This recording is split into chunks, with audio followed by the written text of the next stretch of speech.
the thought came to me, I was going to say welcome, but we're the ones being welcomed. We're here.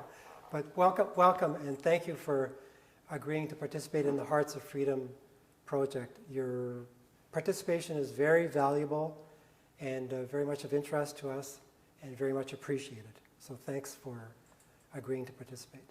You're welcome. So I will begin by asking you your name, please. My name is MINH KARLSSON.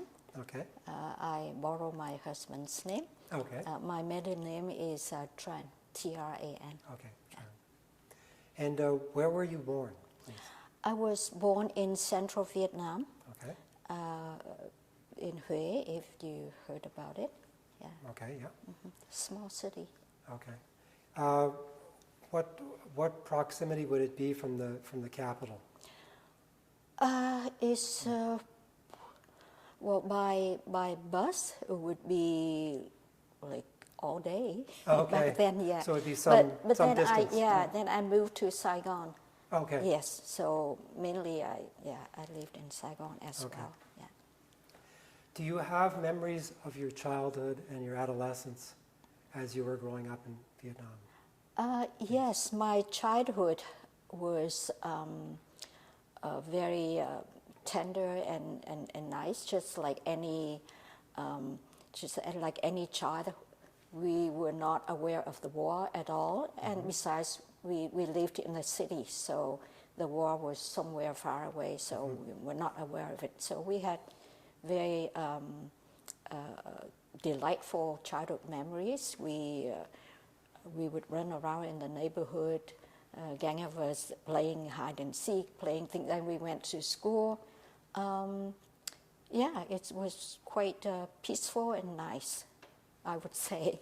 Okay. It's just because we were children, we were not aware. Yeah. Did you pursue your? I'm assuming you would have completed your primary education and your secondary education while you were in Vietnam? Yes, I went to school in Vietnam, primary, elementary, high school, and then a few years in university before I left. Yeah. Okay. Did you have brothers and sisters? Yes, there were 7 of us, but now there are only 6. Okay. One passed away. Okay. Yeah. And where were you in the order? I'm next to the youngest. Oh, okay. Yeah. Second youngest. Yeah. And what was your father's career? My father, okay, he was, he worked for a French commercial company. Okay. I was not really interested in what he was doing. Like my world evolved around my mother, my grandmother, and my siblings. My father was always away, so yeah. So he was working for a French commercial company. Right. Yeah. And would the company have been in Saigon? Or? In Huế. Okay. Yeah. Okay. And did your mother have a career? No, she was like many Vietnamese women back then. She was a housewife. She took care of us. Okay. Yeah. Okay, great. Is there anything else that you can think of about your childhood that you'd like to share with us? Before 1975, people, when they talk about, for foreigners, when they talk about Vietnam, they say Vietnam War, they think about war. But for us, no, really. Like, we went to school, we had fun, we had nice memories and things. Yeah. But after 75, that was a different story. Right. Yeah. Okay. Yeah. When you say it was a different story, can you talk a little bit about what it was like, please? After April 30th, 1975, like we all remember that date. We never forget. And the communists invaded South Saigon. We lost our country, and for months we were in shock, seeing our world upside down. our lives shattered. Everything changed overnight.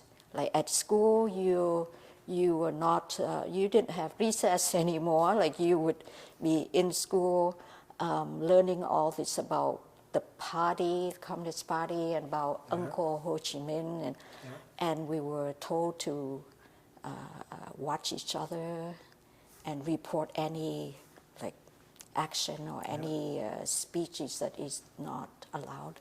Right. And life is just totally different, just from night and day. Right. Yeah. So. So how would you have lived that personally, with your parents and with your siblings and with your friends? You must have felt some unease. Yeah.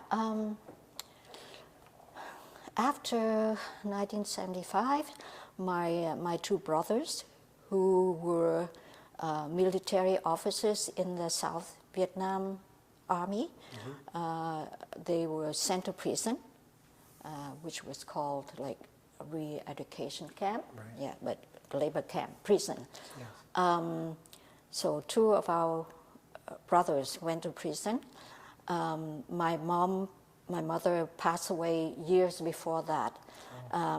My father was retired, and had he not retired, he wouldn't have found any work anyway, because everybody that had anything to do with the South Vietnam government was laid off, cut off, sent to prison, or kicked out to go to new economic zones. Right. So at school, we didn't really learn anything academic.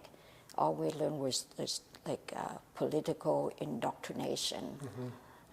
And every morning around 4 o'clock in the morning, there would be loudspeakers at every corner of the street, urging everybody to get up, to go to a gathering place, a meeting place, to learn about the policy of the party and the teachings of Uncle Ho. And it was just terrible. Yeah. And we looked around and we saw our friends, relatives, whose possessions were taken away by the new government. Like, we were not rich. We didn't have a big house or a lot of possessions, so we were okay. But friends and relatives who had positions with the government, they got kicked out of their houses, and everything was confiscated, and it's just so terrible.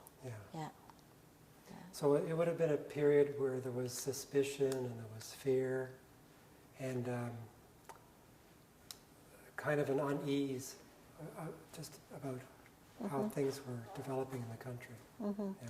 Well, more than unease, it's just that painful memories all around. Right. Yeah. Okay. So at one point, I'm going to make an assumption that your family made a decision to leave the country. Can you talk about how you went about deciding that, how it was planned, how it was executed, please? Yeah.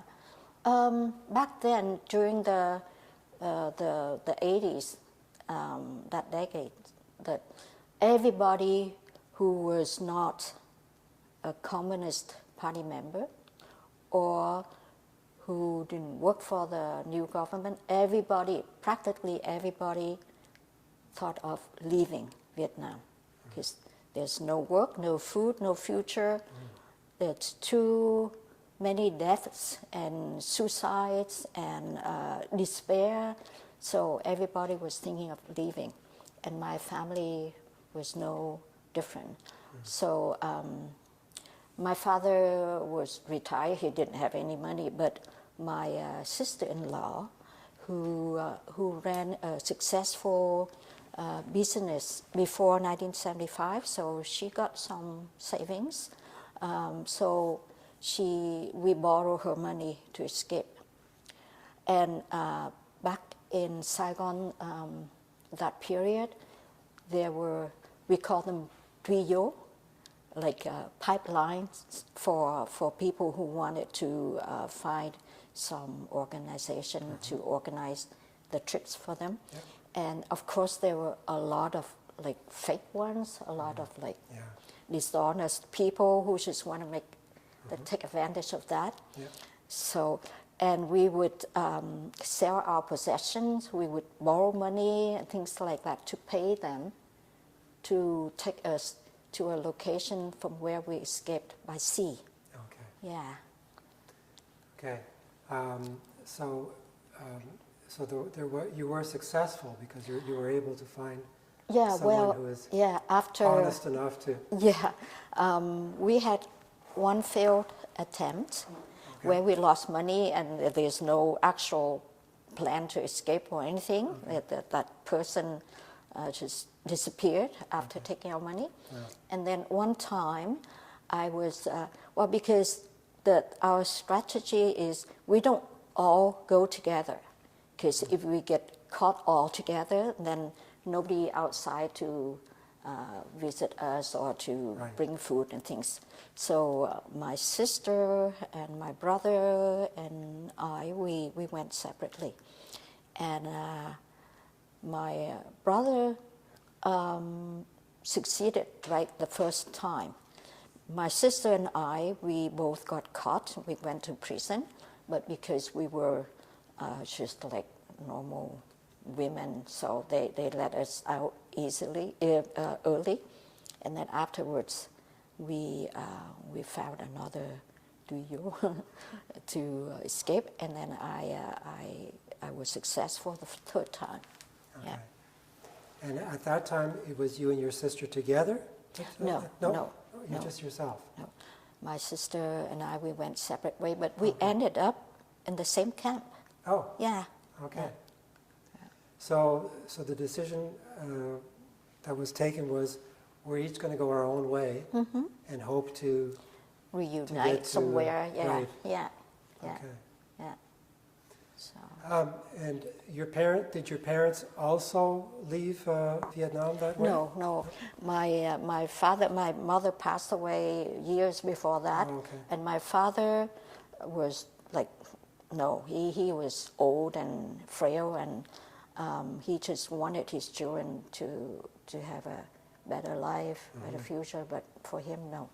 Okay. Yeah. So he stayed behind. Yeah, lots of older people, they don't want to leave. Yeah. Okay. So can you talk about your journey then from when you make your escape? Yeah. What steps did you go through to finally get to the refugee camp? Yeah.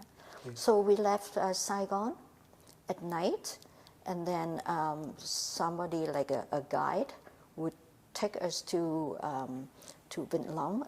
Is southwestern province of Vietnam, near the sea. So we went there and we would hide in somebody's house. It was dark. I didn't. There were other people too, but I didn't know who they were. So we went there and we stayed there for a night, and then near dawn, like it's still night, but about 2 or 3 o'clock in the morning, the guide would come and take us through little alleys and very quietly and stealthily, and we went to the seashore.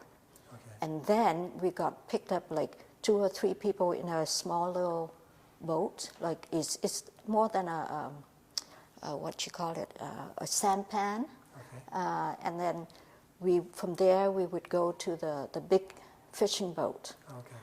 And when everybody was gathered on the fishing boat, and then we set sail. And from there, Vĩnh Long, we sailed for, 3 nights and 3 days. The first 2 days, I was so seasick. I was so sick. I was drifting in and out of consciousness. I didn't really know what's going on. I remember somebody gave me some water. And then I remember somebody gave me some food, but I couldn't hold it down. So I didn't eat anything. I just sipped some water and just like drifting in and out. On the third day, I, with much effort, I crawled out onto deck to the bow of the ship. And it felt so good because after days cooped up in the hatch down there, it felt so good to be in the open air. And I saw the first time since embarkation, since embarking the boat, first time I saw the sea. Clear blue turquoise water, like vast expanse of water in front of me, and the sky, the blue sky and the fresh air. It felt so good, and I felt that I was already there. But then it didn't last long, and the captain gave us a warning, a stern warning about possibility of running into pirates. Mm-hmm. So we all had to go back, and again despair came back, and I was thinking like, when are we going to reach land, or if we are going to reach land at all, and would we reach land alive? Mm-hmm. It's just such a deep sense of despair and fear and everything. But luckily, we didn't run into any pirates. So on the late afternoon of the third day, we ran into an oil rig. It's a big, huge ship with a platform for oil rig. I'm not. Yeah. Okay, that's the right word. Yeah, that's good. And of course, we had to plead the captain to save us, to get us on board. Mm-hmm. And we had to, we sent some elderly lady and gentleman to go up and plead with him, and we show the children. And he was kind enough, and he let us on board. Where we cleaned up ourselves, and everybody's trying to scribble something on a piece of paper given to us by the sailors, and ask them to send home. Of course, it never reached home. Like too many people with too many letters to send home. So, but anyway, it was hope for us, right? It was, of course, we asked where the crew was from, and one said we were from Yemen. Oh. And I had never heard of the word Yemen before. So I thought it was they were German, because German sounds familiar, but Yemen, no. Right. But later on, then we found out that they're from Yemen. Right. Yeah, and we are so grateful to that captain who let us on board. Right. And then he makes some phone call to the shore, and asked that's Indonesian waters. Right. So he asked the government, and after a long discussion, he said he would take us to Kuku Island, a small uninhabited island that belongs to Indonesia. Mm-hmm. So we went there, and that's our initial landing. And then we were there for 2 weeks, just to get the paperwork and the procedure and things done. And then from there, I was, because I spoke a bit of English, I was invited on to a hospital ship run by German delegation Okay. to translate for some patients, Vietnamese patients already on board. Okay. And that's where I made some very good friends, German friends, yeah. Okay. And one of the friends in particular still my good friend to this day. Oh. Yeah. So. When you were on the boat that was headed toward the oil rig, did you recognize anyone? Was there anyone there that you had been friends with, or? Yes, Okay. there were two people, two boys, who were on the second journey with me, and we all got caught and sent to prison. Okay. And those two boys were the two who escaped prison. Oh. Yeah, and they joined me in the third journey as well. The same owner of the ship and the same company. Mm-hmm. Yeah. So, and they ended up in the same camp with me, but we were not close. We were just Right. yeah. As I understand it, the camp at Cuckoo Island was just a makeshift camp, I believe. Yes, very small. Very Yeah, basic. yeah, no locals at all. Right. And I have some pictures here I can Okay. send you. Yeah, Right. Okay. yeah, and we didn't stay there long because Right. it was not equipped to hold us. So after 2 weeks, we got transferred to Galang, Oh, yes. which was more organized, and at the time there were about 10,000 refugees there. It's a huge Yes. camp. It's a big thing. Yeah. Yeah. How are we doing? Do you want to take a break, or? No, I'm good. Okay, I'm okay. good. Yeah. Okay. So you arrive in Galang with other refugees. Mm-hmm. What were your first impressions of the camp when you entered it? If you recall. It's like a Vietnam, like a micro Vietnam. Yes. Yeah. There were people from all walks of life. Life was a bit chaotic, but I felt great because now I'm on a free land. Like nobody to watch us, nobody to tell us what to do, and all those horrors behind us now. So it's not an ideal living situation, but at least we were free. We were not hungry. Like I didn't eat much anyway, so we were not hungry. People complain about food, about lack of this and that, but for me, I was aware of all that when I left. Like this is what we are going to face with, but we will gain freedom. So I had no complaint, even though life was hard over there. Yeah, we lacked a lot of things, like everything, and also the sense of uncertainty, uncertain about future, and a sense of being of no value to anyone, to society. Like we are living in limbo. We are not contribute to society, and that's the very, very stressful and very disconcerting for me. And excuse me. And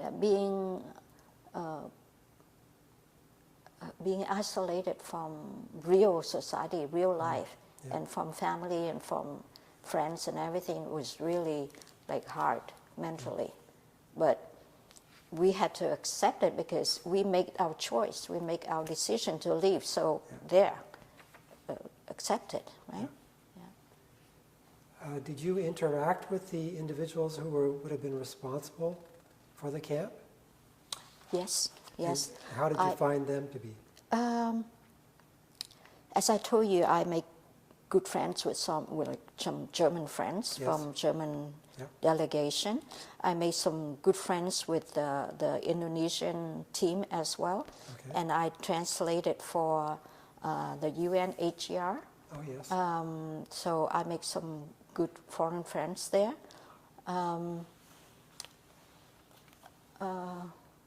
I think that's where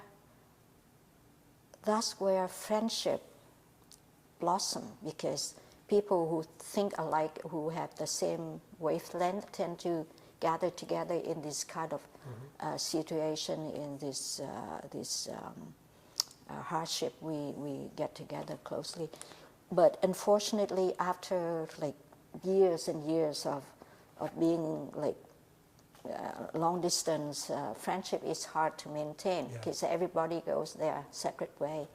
Yeah. So, but I still maintain friendship with my German friend from the German delegation. Yeah. So he sent me pictures and things. Yeah. Of the camp. Yeah. Can you talk about what it would have been like to be in the Galang camp on a daily basis? Okay. If you could, the huts that we were living in were made of sticks and palm fronds, and furniture was made of stick, very rudimentary, and we were given ration from the UNHCR. I think once a week we get ration, and as I told you, just very basic rice and beans and some canned food, but people try to make money to buy things from the locals. There are some stands of fruit and fruit, vegetables and things. For me, it's not a big deal at all. Like, you know. And we didn't have much to do. I had a job. I translate. So I occupy myself with that, and then I read a lot, and to improve my English, and then when we had time or money, some of us in the group had money, we would go to the cafe. There's a makeshift cafe in Galang as well, where we would go and we would sit around and talk about our hopes and dreams, about old times, about our memories back home, and we listen to our favorite songs, favorite music and things. So that and we that kills the time quite a bit, But but it's hard. It's like the homesickness, the loneliness, and the sense of worth, like no worth at all. Back then, it was very hard. So you would have worked as an interpreter every day in the gallery? Yeah, every day, but only for a few hours a day in the morning. I help translating for. I worked in the social department where people with little children or the elderly people who need help would go to the office and ask for help, and I will translate for them, and I make a roster and things, and we give them clothing. Some even got money, things like that. And we would go with a social worker. I remember she was Swedish, Karen. So I would go with Karen to the barracks to interview people, make notes, and translate for her. And So at least I did something to help. But still, it's not that I'm fulfilling my potential or my dreams yet. So it was still nagging at me that we have to get out of here to make a new life. It's my understanding that they would have organized some types of activities for the residents in the Galang. The children would go to school, as I understand it? Yes. There were opportunities to learn English? Yes. Or possibly other languages, because there were other delegations of immigration officials visiting the camp. Yeah, as I remember, there were schools, not advanced, but primary English school, English as second language, and then orientation classes for people who got selected to go to like France or Norway or America. What you expect, like what you should do and what you expect to do over there, how to adapt yourselves, things like that. There was also a library. There was a church, like Catholic church. Okay. There was a Buddhist temple. There was also occasionally there were like variety show. Oh. Yeah, I participated in it too, singing with my sister. Okay. Yeah. So there were activities, there were entertainments, there were social activities, there were educational activities. So it was very well run and well organized. I think it was one of the best camps in Southeast Asia compared to like Songkhla in Thailand, right. or Pulau Bidong in Malaysia. Yeah. I heard stories from friends from there, and it's not as good. Right. I think Galang was one of the best, or maybe the best Right. camp for refugees. Okay. Yeah. And the Indonesian government, I think it was very kind, very good to us. Yeah. Okay. Yeah. So. Were any of the members of your family at Galang with you? What member of my family? Were there any members of your family at Galang with you? Or any of your Yes, my brothers? sister, Your sister. who arrived like a few months after me. Okay. Yeah, and then we met there. Yeah, And stayed together. yeah, we sang together in the show. Okay. Yeah. Did any other of your members ever come to the camp at any time when you were there? Yeah, there was a distant relative. Oh, okay. I met one in there, and also one or two people from my hometown were there too. But we were like living far away from each other. It's a huge camp, so we didn't really meet that often. Right. Yeah. Okay.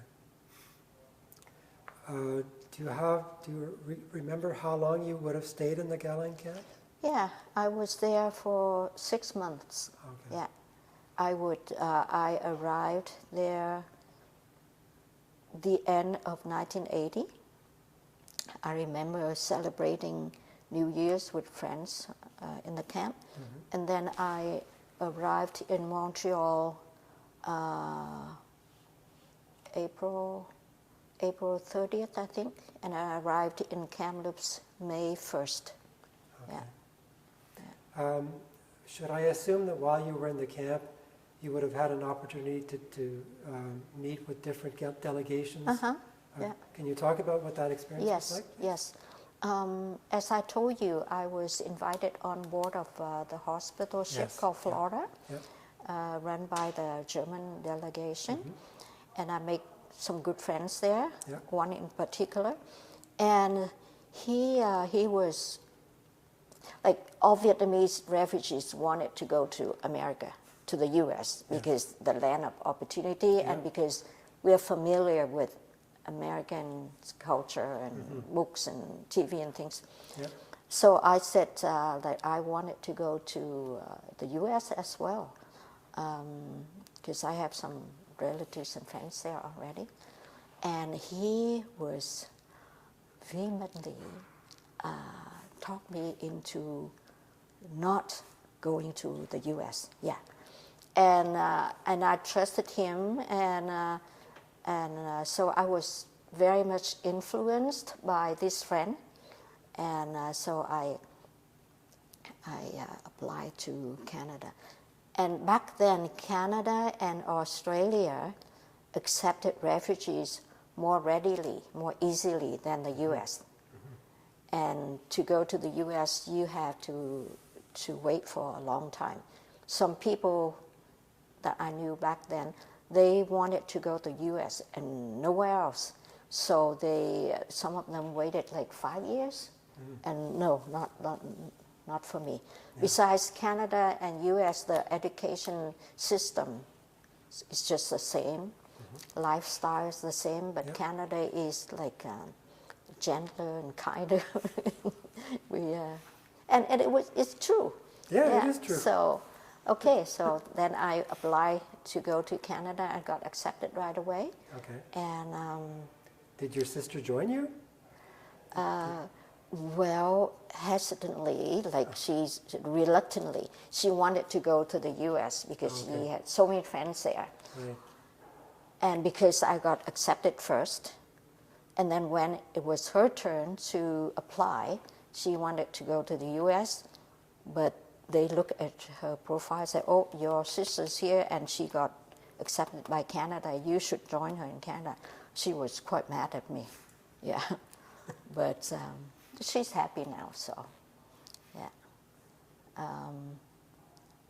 Yeah, so that was, but I requested Vancouver because I read about Canada and I read nice things about Vancouver and the climate and things. So I requested Vancouver, but I don't know why they sent me to Kamloops.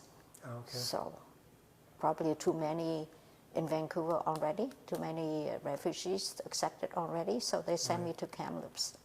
Right. Which turned out very well, because I met very nice people in Kamloops as well. Okay. Yeah.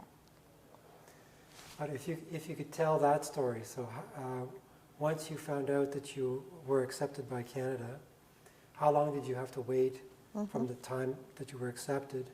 And what were the steps that you went through to finally fly to Canada? Where did you arrive in Canada? Yeah. And if you could describe what it was like when you first arrived, please. Okay.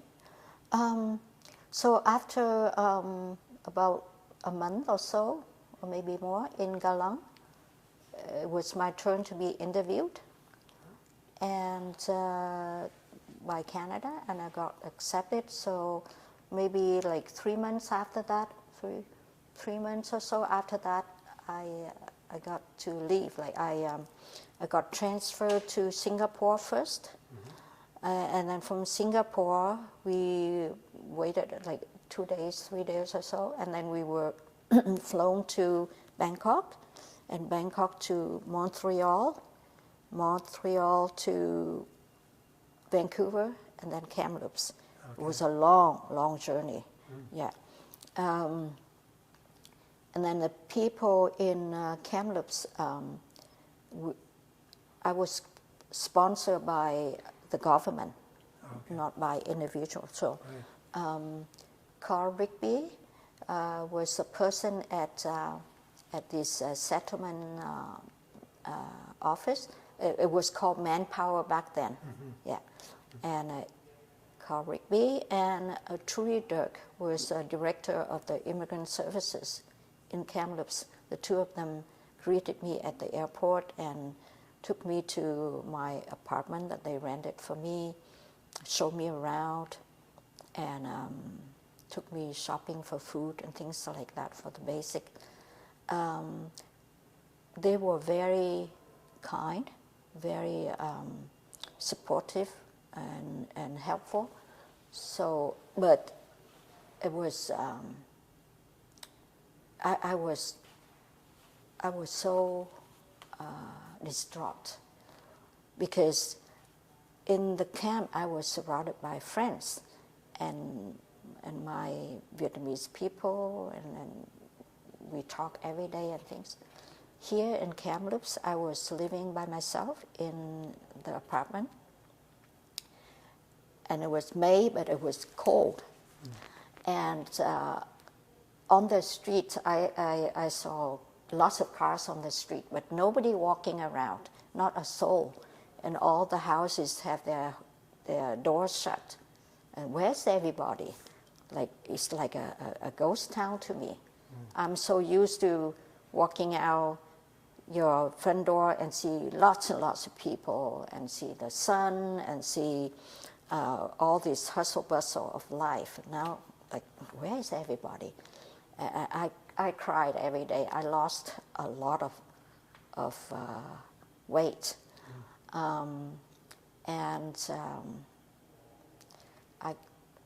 so it was very stressful. But then this team, like Carl Rigby and Trudy Dirk, and my English teacher, Joan Tithcott, I should mention her too. She was they were both, all of them were very supportive, very sympathetic. They would sit and listen to you. They would help you whatever they could. And they helped me go through the transition and make it less stressful for me. But still, deep down, like I was so lonely and depressed, I say. Yeah. Could I ask you, when you flew to Canada, Yeah. The first stop was Montreal? Yeah. Did you spend any time at all in Montreal? Just a night in a hotel. Yeah. Yeah. Overnight. And right away the next day you flew from there to Vancouver? To Vancouver, okay. Yes. Yeah. And did you spend any time at all in Vancouver? Or, no. So right away to Kamloops? Yeah, somebody would come and greeted me, and then from there, a few hours later, put me on the plane. Okay. Yeah. So it was a long trip, very long. Yeah. Did your sister settle in the area as well eventually? In Kamloops after me, yeah. Okay. She followed me, joined me later. And then afterwards, only a year in Kamloops, I, like all these people who've been helping me, like Carl and Trudy and Joan, helped me get into Simons Fraser University, to get into the education program. Right. They're awesome. Tremendous help to me. Like they even drove me from Kamloops to SFU campus to have an interview and help me through the application and everything. So I moved to Burnaby and attended school, and then Vancouver. I didn't stay in Kamloops very long. It's a very small city. Yeah. My sister is still living there. Oh, she doesn't want to move around. I'm the one that. You're more adventurous. Yeah. I don't like small cities. Right. Yeah. Okay. So. Now, since you've been in Canada, have you stayed in touch with your family and friends in Vietnam? Yes. Yeah. Okay. I still have a sister, my younger sister in Vietnam. Okay. So I went back to Vietnam. Oh, you went to visit? 2 times. Oh. Because I wanted my husband to know about Vietnam, so I took him there one time, and then another time when my brother died, so I went there. But I don't think I would like to go back again, because when I was there, I felt like I was just a tourist. I was just visiting a country. It's not the Vietnam that I used to know. Right. Even the people, the language, the lifestyle, everything is so different, so foreign to me now. And because of that, I was quite depressed for some time as well, because now I'm certain that I lost my country, my homeland. Right? Before, I was hoping to go back and trace back the memories and things. Now totally lost. Okay. So it's quite distressing too. Yeah. So. Okay. Can I ask you what happened to your other siblings? Because you had 7. Yeah. My older sister is now living in Australia because her husband lives there and sponsored her. And my another sister, whose husband was also a military officer in the South Vietnam Army, so he got to leave Vietnam after he got out of re-education camp. He got to move to the U.S. There's a program called HO program, and they bring the ex-Vietnamese military officers over to the U.S. So he went on that program, and my sister went with him as well. So, yeah. So I have a sister in the U.S., one is in Australia, one in Kamloops. Yeah. And have you had opportunities to visit them? To visit your Yeah. sister? I went to Australia twice now. I went to visit my sister in the U.S. often. Yeah. And the one in Kamloops. Yeah. Right. I know you've talked about it already, but I'm always curious to know, how does one, because you lived in Vietnam where the climate was fairly stable all year round. Yeah. You leave there, you arrive in a country where there are now 4 seasons. The culture is different, of course. The language could be different. The economic system could be different. How did you make the transition from where you were to where you came to? After almost 5 years living under the communist regime in Saigon, where everything was bleak and dark and so desperate, anything is good. Like, you could put me in anywhere in Africa, and I would be happy rather than living in Vietnam. Yeah. So Canada is great. It's like, you have law and order, which we didn't have back then in Vietnam. Law and order is clean. Education system perfect. And people are so kind, and because under the communist regime for a few years, we saw everybody turn into, like, I don't know, like they cheat and lie and just to survive. It's not like that. Yeah. And so here everything is so good. And but then came the snow, and we didn't know how to dress properly. I remember I went to school in a sweater and just a very thin autumn fall jacket, and I was waiting at the bus stop, and I was just like freezing, so cold, and I didn't think that I would survive the winter. And then I called my friend, these people here, and they told me to, okay, you need thermal underwear, you need long socks, you need wool and cotton layers and things. So, and then I learned how to dress properly. Yeah, but still, the cold is not for me. Okay. I often say, well, it's Canada is such a good country except for the winters. Yeah, so. And in Kamloops, we didn't have, back then there were no Oriental Asian grocery store, so that was problem too. Otherwise, the nature is awesome. Nature here is so beautiful, and people know how to preserve nature. Back in Vietnam, like under the communists, before that it's okay, but like people so cavalier about like throwing garbage around on the street, and they care. They couldn't care less about the environment or the neighbors, or everybody is for themselves. Just cutthroat mentality. So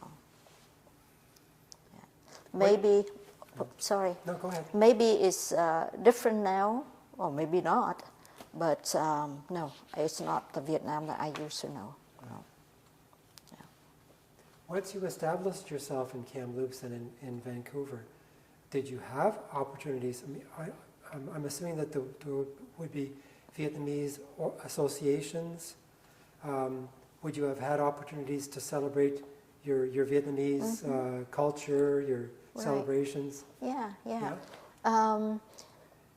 Yeah, there are, well, we were here, okay, I moved from Kamloops to Burnaby, and then when I graduated, I moved to Vancouver, because nothing to do in Burnaby, right?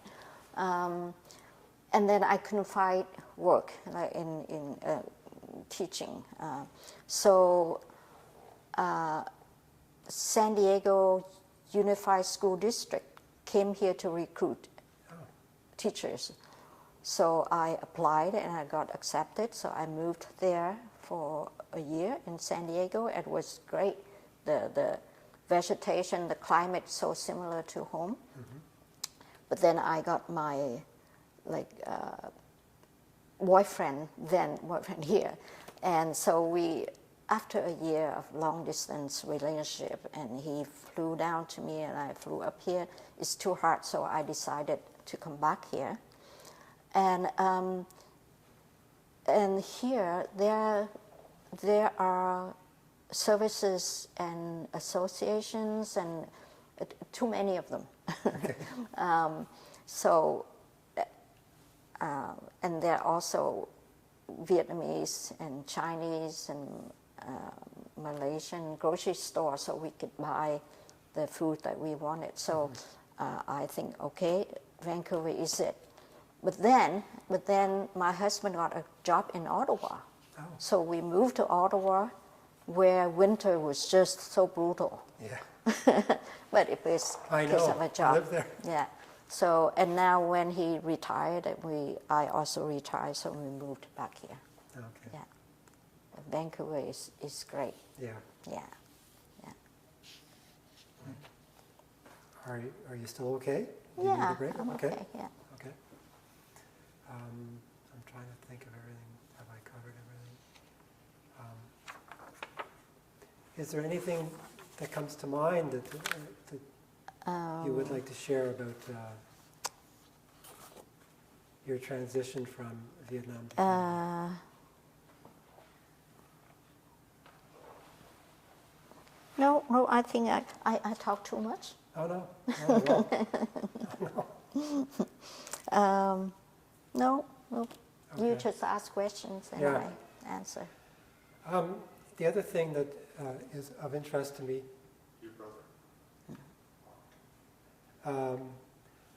which is of interest to me, is one of the major goals of this project, or one of the raisons d'être, is to teach the younger Canadian population about what happened in that part of Canada's history.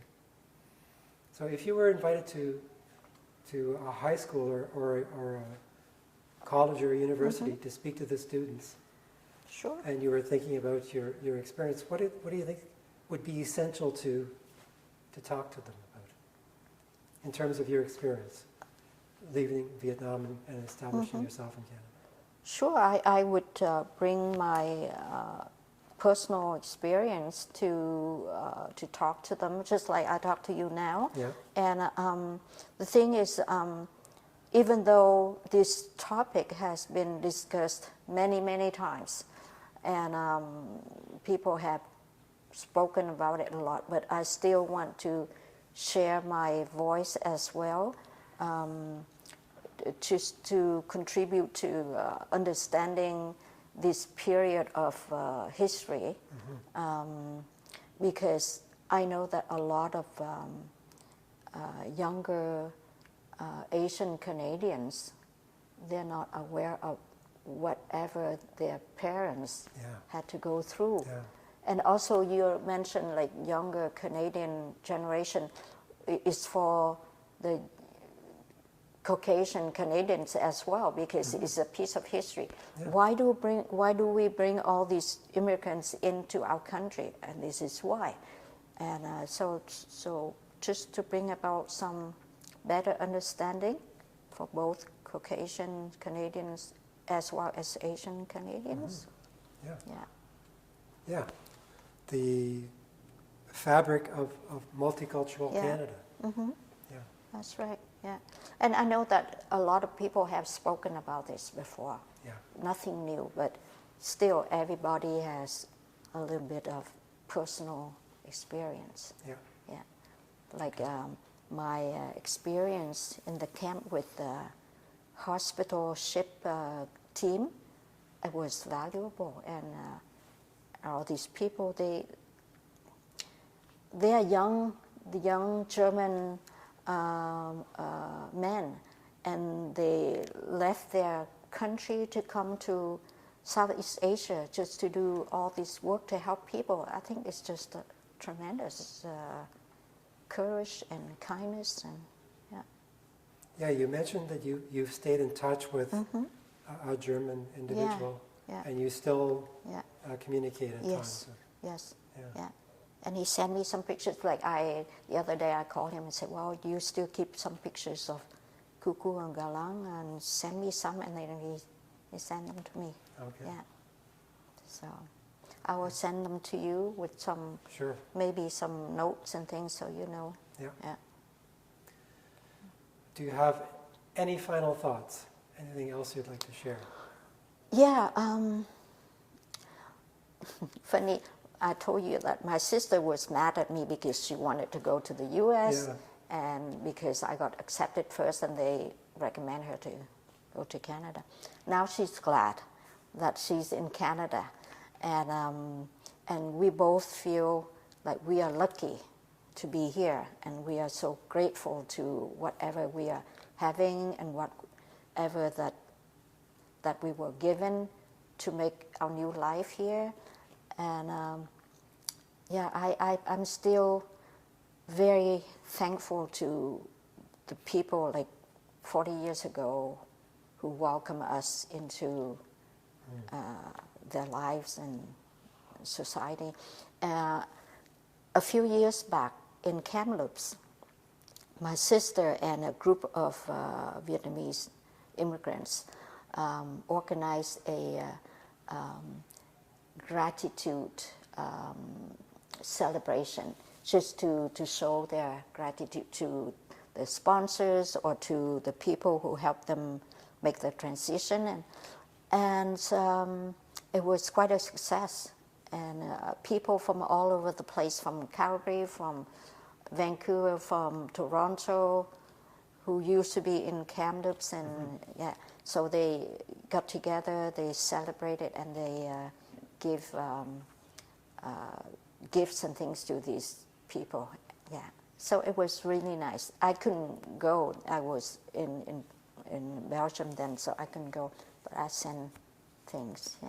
Okay. Yeah, and I'm still in touch with my English teacher, my former English, Joan Tithacott. She's still in Kamloops. Okay.